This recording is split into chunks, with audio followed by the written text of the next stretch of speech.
De volta, Central 98, segunda edição. Estamos de volta. Central 98, segunda edição, sempre um oferecimento da Claro. Vem pra Claro, com a Claro você se conecta mais com o que ama.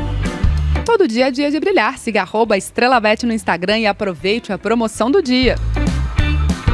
E vamos falar de reforma tributária. A gente sempre fala aqui um assunto que gera muitas dúvidas, né? O primeiro projeto de regulamentação da reforma tributária foi aprovado na Câmara dos Deputados, agora será analisado pelo Senado. E mesmo com a discussão no Congresso Nacional, esse assunto ainda gera muitas dúvidas, as pessoas ficam sem entender, principalmente como é que isso afeta o dia a dia de cada um.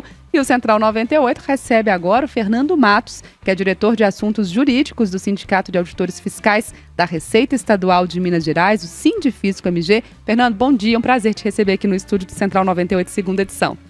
Bom dia, Carol. Bom dia, João. Bom dia. Bom dia a todos que nos acompanham. Fico à disposição de vocês. A gente sempre que fala em reforma tributária, uma coisa que vem à mente, que pelo menos é o desejo de todo mundo, é falar, será que a gente vai entender melhor como é que funciona esse sistema de tributação, né? Vai ter uma simplificação do imposto. O que está mudando com essa reforma? Conta pra gente. Pois é, essa é a marca dessa reforma tributária realmente. A sua colocação é perfeita. Há uma simplificação nos tributos. Não tem dúvida nenhuma que essa reforma é necessária. Nós hoje temos, no momento, ao consumo, nós temos 5 tributos incidentes. É o ICMS, o ISS, o PIS, o COFINS e o IPI. E quando a gente fala de ICMS, PIS e COFINS não cumulativo, nós temos uma legislação extremamente complexa. É uma legislação que realmente é tudo para dar errado para o contribuinte. E o que vem nesse novo modelo é eliminando esses 5 tributos e, de certa maneira, trazendo para um único tributo, que nós chamamos de IVA dual. Na verdade, é o IBS, que é o Imposto sobre Bens e Serviços, e o CBS, que é a Contribuição por Bens e Serviços.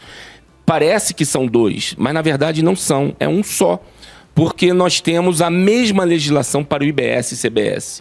Então, veja, hoje nós temos 27 estados, considerando o Distrito Federal um estado. E cada estado tem a sua legislação. Então, nós temos 27 legislações diferentes. Nós temos 5.568 municípios. Imaginando que metade deles incide a ISS, nós temos um pouco mais de 2.000 legislações de ISS. Realmente chega a ser um manicômio tributário. Isso tudo vai acabar e vai ter uma única legislação do CBS e IBS, são legislações idênticas, valendo para o Brasil inteiro. Então, não tem dúvida nenhuma que haverá uma simplificação. Isso está muito claro. Uma simplificação na forma de você pagar, uma simplificação na forma de você calcular. A legislação vai vir com uma simplificação muito grande. Com certeza, o contribuinte, as empresas, vai notar claramente uma redução no seu custo de apuração, na sua facilidade de identificação de quanto você deve pagar. Coisa que hoje, eu diria que é quase assim, impossível. Ô, Fernando, eu sempre falo aqui, se a gente passar a entender melhor o sistema de tributação, a gente tem, claro, esses benefícios que você apontou aí, inclusive para as empresas, principalmente, precisam fazer toda essa apuração, mas até para o cidadão comum, porque se a gente entende melhor um sistema, a gente fica melhor até para cobrar, né? A gente falando, não, eu sei o que eu estou pagando, eu entendo como é que funciona a tributação, eu acho que isso gera um ânimo na população, até para falar assim, deixa eu cobrar aqui um pouquinho onde é que o meu imposto está aplicado, porque eu sei exatamente o que eu estou pagando. Hoje em dia, basicamente, a gente não sabe. Perfeito. Isso é um outro ponto fundamental na mudança da reforma tributária. A maioria dos impostos hoje é por dentro. Você, quando vai lá na gôndola de um supermercado e pega um produto e leva esse produto ao caixa, você não sabe quanto de imposto está embutido naquilo ali. Você sabe o valor da mercadoria, paga e vai embora. Isso mudou também. Com a nova modelagem, o produto que você pega na gôndola ainda não está com tributo. Quando passar pelo caixa que o tributo vai ser incluído e você vai ter a noção exata de quanto você está pagando de tributo naquela operação de compra de mercadoria ou serviço. Então, isso também vai mudar a cidadania, né? Os cidadãos vão poder verificar exatamente qual é o valor exato de quanto ele está contribuindo. Eu acredito que o susto vai ser grande no final, na hora do pagamento. Certeza. Olha só, Fernanda, a gente está tendo essa discussão, né, no Congresso Nacional e a gente teve aí uma primeira aprovação, né, de um primeiro projeto na Câmara dos Deputados. Esse projeto vai seguir para o Senado. E nós tivemos ali a inclusão de alguns produtos que vão ter isenção de impostos. Entre eles, vou citar rapidamente, que aproxima da população, alguns cortes de carnes. O que a gente pode falar sobre isso? O que essa isenção pode provocar? Pois é, essa é uma parte preocupante do que aconteceu na Câmara dos Deputados e realmente está seguindo agora para essa discussão no Senado. Qual é o impacto dessa preocupação? É na alíquota. Nós temos que lembrar que tem um bolo para ser repartido, um bolo de mais ou menos 1 trilhão. Quanto menos pessoas forem participar desse bolo para pagar, maior vai ser a nossa cota. Então, quanto mais isenções você conceder, mais essa alíquota tende a aumentar. Então, no projeto inicial, ou seja, no PLP 68, que é o que regulamenta o IBS-CBS, a alíquota estimada era de 26,5%. Então, a gente já nota que já não é uma alíquota, assim, dentro da visão mundial, não é uma alíquota baixa, é uma alíquota um pouco elevada, mais razoável dentro de um cenário mundial. Só que quando você inclui aos 45 do segundo tempo as carnes, né? E nós estamos falando não só disso, pessoal. Carne, peixes, crustáceos, queijos, óleo de milho, aveia, farinhas. Isso tudo foi incluído como isenção. Ou seja, o 26,5% estava pensado sem esses produtos. A conta não vai fechar, pessoal. E não ficou só por aí. Dentro da redução de 60%, porque existe uma redução de 100%, que é o caso da cesta básica, e existe uma outra redução a 60%, ou seja, você vai pagar 40% de 26,5%. Dentro disso, colocaram-se pão de forma, extrato de tomate, medicamentos com registro da Anvisa. Ou seja, olha quanto benefício foi incluído e mantendo, em tese, uma limitação de 26,5%.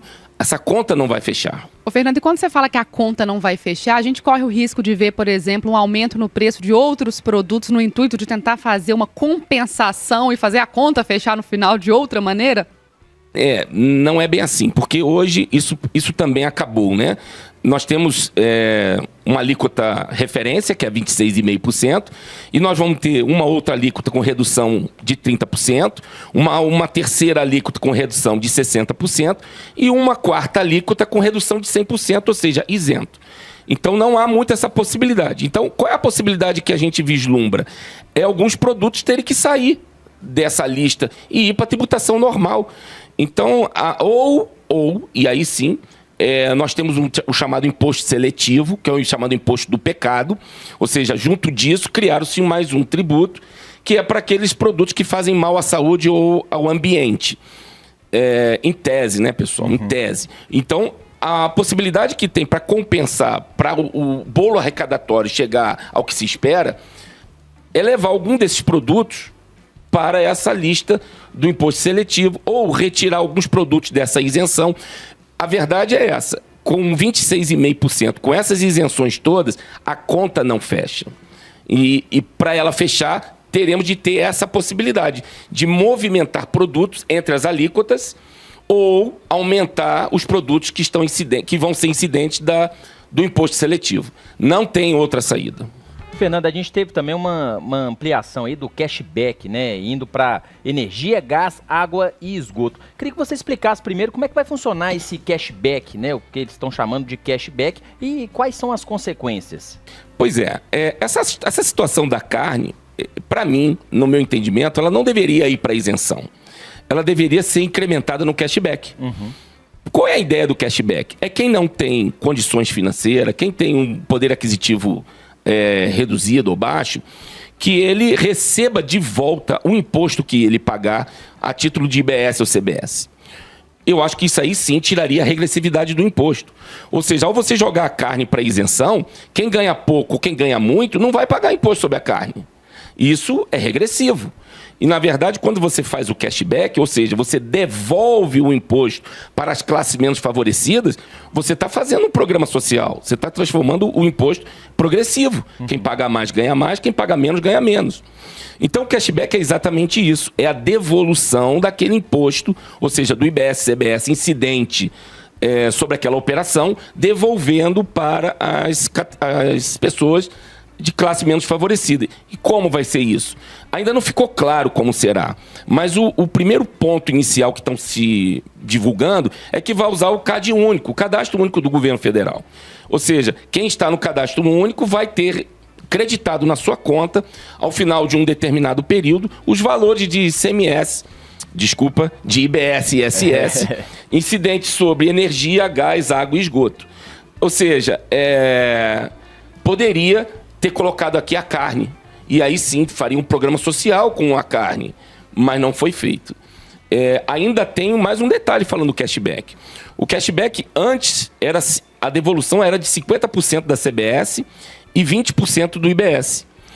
Com a proposta da Câmara Federal, passou para 100% da CBS e manteve os 20% do IBS. Eu continuo dizendo, a conta não fecha. A gente está aumentando os benefícios, não sou contra nenhum deles, mas a conta tem que fechar. Nós temos que, no final, falando só de IBS, nós temos que arrecadar R$1 trilhão. Porque a reforma tributária ela é neutra. O que quer dizer neutralidade? O valor que você arrecada com ICMS e ISS tem que ser o mesmo que vai arrecadar com IBS, que hoje é R$1 trilhão, é algo em torno de R$1 trilhão. Então, o novo tributo ele tem que ter a capacidade de entregar aos cofres dos estados e municípios R$1 trilhão. Ou seja, a conta está fechada. O problema é que está tirando os pagadores. Quanto menos gente pagando, fica muito fácil entender. Maior é a conta de quem ficar para pagar. Fernanda, esse projeto, a gente, né, como a gente citou aqui no início, ele passou na Câmara e está indo para o Senado. Você vê aí que pode haver sim essa mudança? Você vê os senadores aí engajados para não manter da forma que está, da forma que foi aprovada lá na Câmara? Não tenho a menor dúvida. Isso já aconteceu na época da emenda, a emenda 132, em que saiu da Câmara e foi para o Senado, e o Senado fez assim uma mudança assim, significativa no texto. E é a nossa expectativa. E já no primeiro momento, o relator vai ser o senador Eduardo Braga, do Amazonas, ele já pediu para tirar a urgência.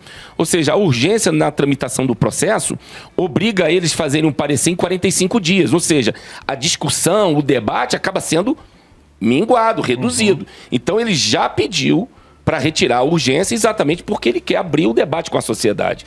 E isso ficou muito claro na época da emenda, que o debate no Senado é que levou a uma qualidade maior da nossa reforma tributária. Então, eu tenho muita confiança que no Senado assim a gente vai conseguir fazer um bom debate com os senadores. Tem uma dúvida aqui do nosso ouvinte, o Ramon, Fernando, ele falando justamente sobre um ponto que você até tocou aí, sobre essa divisão do imposto único para a União, estados e municípios. Hoje pagamos várias letrinhas aí que a gente não entende, mas sei que existe essa divisão. Como fica isso? Quem recebe, quem arrecada e como é feita a divisão posteriormente? Perfeito. A pergunta do Ramon é ótima, obrigado pela pergunta.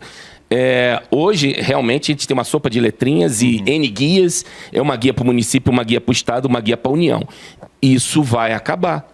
Você vai fazer um recolhimento e lá no sistema, depois que você fizer o recolhimento, é que vai fazer essa divisão. Você não vai ter essa preocupação. Você não vai ter essa... Como que eu faço? Para quem eu pago? Não. A simplificação para o contribuinte é muito grande.